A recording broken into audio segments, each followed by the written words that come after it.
ایک دفعہ ایک عورت کا بچہ گم ہو گیا۔ وہ اسے قافلے میں ڈھونڈتی پھر رہی تھی۔ وہ ایک آدمی سے بچے کے بارے میں پوچھتی۔ بالآخر اس کا کھویا ہوا جگر گوشہ مل گیا۔ اس نے لپک کر اسے سینے سے لگا لیا، مگر اسے یقین نہ آتا تھا۔ وہ بار بار اس کا منہ دیکھتی اور خوب پیار کرتی۔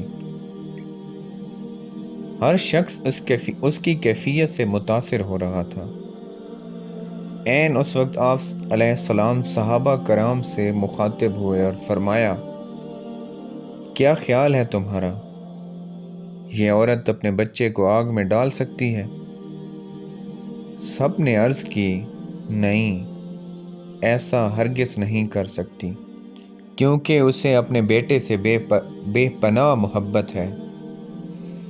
آپ صلی اللہ علیہ وسلم نے یہ سن کر فرمایا، اللہ تعالیٰ کو اپنے بندوں سے اس سے کئی گنا زیادہ محبت ہے۔